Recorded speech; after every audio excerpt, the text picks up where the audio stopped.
આ આપણી જીવન સંગીની એ ચેનલને લાઈક કરો, શેર કરો અને સબસ્ક્રાઇબ ન કરી હોય તો સબસ્ક્રાઇબ કરો. બાજુમાં રહેલ બેલ બટનને દબાવો, ઓલ સિલેક્ટ કરો, જેથી કરીને તમને નવા નવા વિડીયો મળતા રહે. સાંભળો આ કોલ રેકોર્ડિંગ.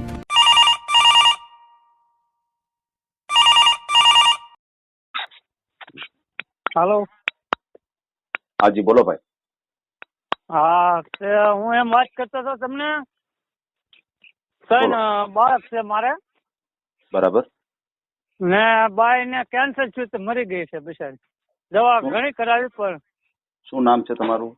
ભરતભાઈ મૂળજીભાઈ પરમાર, શેળાવદર ગામ, ક્ષત્રિય ગુજર કડિયા કુંભાર. ભરતભાઈ મૂળજીભાઈ પરમાર, ગામ શેળાવદર. ગામનું નામ શેળાવદર. બરાબર. હા. અને તાલુકો કયો કીધો? તળાજા, તાલુકો તળાજા, ભાવનગર જિલ્લો. અચ્છા, બરાબર છે, બરાબર છે. તમારી ઉંમર કેટલી છે? મારી ઉંમર 30 વર્ષ છે સાહેબ. 30 વર્ષથી. તમારા મેરેજ થયા હતા? મેરેજ થયા હતા તમારા? લગ્ન થયા હતા? હા, લગ્ન થયા હતા ને. લગ્ન થયા હતા, શાદી થઈ હતી, પણ 3 બાળકો છે. 3 બાળકો છે? હા, નાની ઉંમરમાં લગ્ન કર્યા હતા, પણ અમારી સમાજમાં. એમ? નાની ઉંમરમાં એટલે કેવડા હતા તમે? 16 વર્ષનો હતો લગ્ન થયા હતા. કેટલા વર્ષના? 26 વર્ષના હતા ને થયા હતા? 23 વર્ષના હતા, 23-24 વર્ષ. અચ્છા, 23 વર્ષના હતા ને તમારા મેરેજ થઈ ગયા?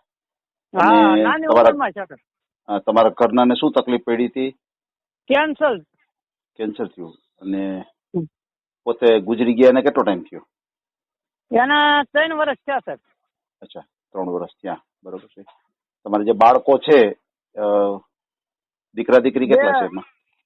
2 છોકરા છે સાહેબ. બરાબર. 1 છોકરી છે. અચ્છા, 1 દીકરી છે અને 2 દીકરા. કેટલી ઉંમરના છે? કેટલી ઉંમરના? 1 7 વર્ષનો છોકરો છે પેલો. બરાબર. ને 1 બાળક છે 5 વર્ષનો, દીકરી છે 4 વર્ષની. બરાબર છે. ભણે છે અત્યારે? હા, બાળકો તો બહાર ભણવા મોકલી દીધા. એમ? ક્યાં? હા, એક છોકરી જ ભણે છે અહીંયા ગામમાં. અચ્છા, દીકરી તમારી પાસે છે. બે દીકરાને તમે હોસ્ટેલમાં મોકલી દીધા હશે ને? નહીં, મને બેન ને કુંભણ મોકલી દીધા ભણવા. અચ્છા, બેન ના ઘરે ભણે છે, ફૈબાની ઘરે ભણે છે, એમ જ ને? હા, મારા મમ્મી પપ્પા ગઢા થઈ ગયા છે, ઉંમર પાકી ગયા, 2-3 વર્ષ જીવશે. હું એક જ છોકરો છું.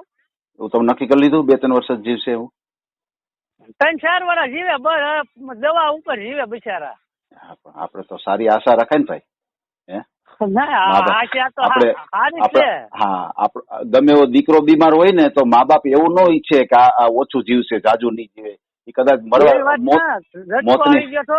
બરાબર છે, પણ મોતની અણી ઉપર દીકરો હોય ને તો એને અપેક્ષા છે કે મારા દીકરાને કાંઈ નહીં થાય. એવી રીતે આપડા મા બાપ હોય ને એને આપણે સારી અપેક્ષા રાખીએ. બરાબર. આપણે અગાઉ નો નક્કી કરીએ કે 2-3 વર્ષ જીવશે. અગાઉ નો નક્કી કરીએ આપણે. હા, એ વાત સાચી છે. એ તો ભગવાનના હાથમાં છે. બસ, એટલે એમ બોલો તમે, એમ કે 2-3 વર્ષ જીવશે એટલે ભગવાનના હાથમાં છે સાહેબ. આ તો વાત, આ તો એક પશ્ચાતની વાત કરું. ના, બરોબર છે, પણ હું તમને વાત જ કરું છું. બરોબર. અને તમે જે તમારું ગામ છે અત્યારે, તમે મૂળ ગામના એ જ ગામના છો કે બીજા ગામના છો? નહીં, શેળાવદર જ રહ્યો છો. જમીન 10 વીઘા છે. શેળાવદરના ખેતી કામ કરું. 10 વીઘા જમીન છે. અત્યારે જમીનમાં શું અત્યારે વાવેતરમાં શું છે અત્યારે? સિંગ લઈ લીધી છે અને ઘઉં વાવું છું. અચ્છા, માંડવીનું વાવેતર પૂરું થઈ ગયું છે? અને હા, માંડવીનું વાવેતર પૂરું થઈ ગયું, ઘઉં વાવવાના ચાલુ છે અત્યારે. બરાબર છે. પાણી? 10 વીઘાના ઘઉં કરું છું. પાણી કેવું છે જમીન? પાણી અખંડ હાલે. આ શેત્રુંજી ડેમ નું પાણી આવે છે. એમ? શેત્રુંજી ડેમ ભરાઈ ગયો ને. અચ્છા, શેત્રુંજી ભરાઈ ગયો એટલે પાણી ન ખૂટે સાહેબ. ડેમ નું પાણી તમને મળે, બરાબર ને? ડેમ નું શેત્રુંજી ડેમ ભરાઈ જાય એટલે અમારે પાણી ખૂટે જ નહીં આખું વર્ષ. એમ? બરાબર. હા, જમીનમાં તળમાં આવે ને, કરંટ લાગે ને. હા, લાગે. પાણી ચાલુ રહે ને એક ધારું. એટલે ભણેલ કેટલું છો તમે? હું 10 ચોપડી ભણેલો છું સાહેબ. 10 ભણેલા છો. અત્યારે શું કરો છો? ખેતી કામ કરું. એક ને મારા બાપાને બીમાર છે, પછી ખેતી કામ ધ્યાન દેવું પડે ને એને હાથવા પડે. એટલે ખેતી કામ જ ટૂંકમાં ભાગ્યા ઉપર કેમ નથી, તમે જાતે જ કરો છો ને? હા, પોતે હું 20 વીઘા જમીન એકલો સંભાળું, ગાડી ઉપર કરાવું ને પગવું, એટલું હું કરું. વાહ, સરસ, બહુ સરસ. 20 વીઘા જમીન છે. હમ, હમ. બીજાની જમીન 10 વીઘા ભાગવી રાખું, ચોથા ભાગે એમ. એમાં પાછો ભાગ્ય રાખો છો? ના ખબર એમાં ભાગ રાખે, ચોથા ભાગે જમીન વાવું સાહેબ. હા હા, હું તમને એમ જ કહેવા માંગુ છું, તમારું તો હેન્ડલ કરો છો, પણ ઓલી જમીન તમે પાસે હેન્ડલ કરો છો એમ જ કહેવા માંગુ છું. હા, 4 બરાબર. 2 ભેહું છે અચ્છા, 2 ભેંસો છે. બરાબર. ને 2 બળદ છે. 2 બળદ છે. તો તમારે આમ ખેતી છે એટલે વર્ષની આવક હોય તો કેટલીક આવક થઈ જતી હશે વાર્ષિક આવક તમારે? સિંગમાં જો ને 2 લાખ ના ઉપજ આવી, પણ મેં પલ્લી વરસાદ બહુ આવ્યો કે નહીં સાહેબ, હા હા, બહુ વરસાદ આવ્યો એટલે નુકસાની ગઈ. 1.5 લાખ ની તો ઉપજ આવી છે. એમ? હા, બરોબર છે. 1.5 લાખ ની આવી છે, પણ વરસાદ નુકસાની બહુ કરી. બરાબર બરાબર. એમ માનો છે. કે હવે તમે લગ્ન કરો. હલો હાલો. તમે હવે લગ્ન કરો, બરોબર છે, તો પછી જે હા. બાઈ આવશે તો બાઈ પાસે તમે ખેતી ને એવું કરાવશો, શું કરશો? ના એને ગોઠે ઈ કરવાનું. આપણે એમ નહીં તારે ખેતી કરવું, તારે એને પસંદ આવે એવી. આપણે સંસ્કારી હારી જો બાળક વાળી હોય તો હાલ છે સાહેબ. સમજાઈ ગયું. એટલે તમારે 3 બાળક તો છે, પણ હજી તમે એ જે બાઈ આવે એને બાળક હોય તો એ તમે સ્વીકારશો એમ જ કહેવા માંગો છો ને? હા, હાલશે. 1-2 બાળક હોય તો હાલશે સાહેબ. ગમે એ સમાજની દીકરી હોય તો હાલશે. એમ? સમજાઈ ગયું, સમજાઈ ગયું. હા. ના, એ તો બરોબર છે. બહુ હાલો સાહેબ, તો હું રાખું. બી નાખવા જાવ છો ઘઉંનું. એમ? ભલે. હા હા હા, હાલો, કાંઈ વાંધો. તમારો મને ફોટો મોકલી દેજો. હાલો, મેકલી દો આગળ 5 મિનિટમાં સાહેબ. હા હા, મને ફોટો મોકલી દો. હા હા. ને છોકરી આપણે આખી જિંદગી રહેવી, ગોજજો સંસ્કારી હારી એમ. એમ? હા હા, કાંઈ વાંધો નહીં. ભલે. મને ફોટો મોકલી દો, બરોબર તમારો? હા હા. હા, આગળ ફોટો મેકલું 5 મિનિટમાં સાહેબ. ભલે. વોટ્સઅપમાં આ નંબર ઉપર જ. હાજી, ભલે ભાઈ, ભલે. હો. એ સરસ વાત. હા હા, બોલો. હા બોલો. હાઈ કરીને ભેજો તો વોટ્સઅપમાં. હાલો, મોકલો. હા, નંબર લાગશે ને સાહેબ, તે નીકળતા ને. તમે તો પણ બહુ વ્યસ્ત માણસ છો. વાતી પૂરી ન કરવા દીધી, સીધા કે હાલો રાખો, હું બી નાખવા જાઉં છું. તો આ ઘઉં વાવે છે કે નહીં? વાવણીયા વાળા છે, ભાડે લાવેલો છો સાહેબ કે હું? અને ફોન કર્યો તો 7 વાગ્યા કર્યો, હું તો સૂતો હતો ભાઈ. એવું હતું હશે સર, સોરી. કાંઈ ના, સોરી નહીં, આ તો ખાલી કહું છું.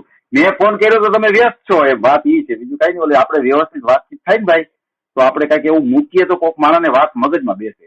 બીજું કાંઈ નહીં. તમે ફોન કર્યો છે મને, તો આપણે વ્યવસ્થિત વાત કરવી છે ને ભાઈ. આપણે વાત અધૂરી હતી, તમે કહો હાલો રાખવું. એટલે મારું કહેવાનું એમ છે કે આપણે જે લોકોને વાત પહોંચાડવી એના સુધી વાત સરખી પહોંચે નહીં ને.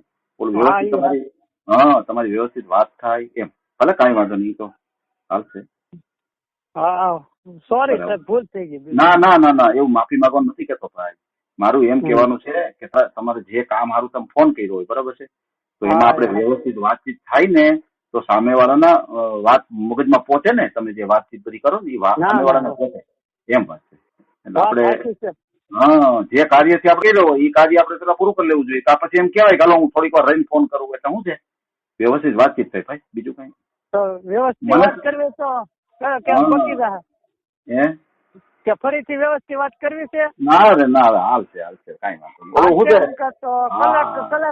કલાક રહીને ફોન કરું તો હાલશે વાલા, હાલશે. એ તો કાંઈ વાંધો હાલશે ખાલી. હા, એ તો હું ગોઠવી દઈશ ગમે એમ કરી. બરાબર. હા, તો વાંધો નહીં. વોટ્સઅપમાં હાઈ કરીને મોકલો ને સાહેબ. મોકલો વાલા, મોકલો. હાલો, મોકલો. એ સારું. હા. આ ઓડિયો તમે પૂરેપૂરો જોયો હોય તો અમારી ચેનલને લાઇક, શેર અને સબસ્ક્રાઇબ કરો. બાજુમાં રહેલ ઘંટડીના બટનને પ્રેસ કરો, ઓલ સિલેક્ટ કરો, જેથી કરીને તમને નવા વિડીયો મળતા રહે. મિત્રો, શેર જરૂર કરજો, જેથી કરીને આ વ્યક્તિને એની પસંદગીનું પાત્ર મળી રહે. પાછા મળશું એક નવી બાયોડેટા લઈને. જય શ્રી કૃષ્ણ.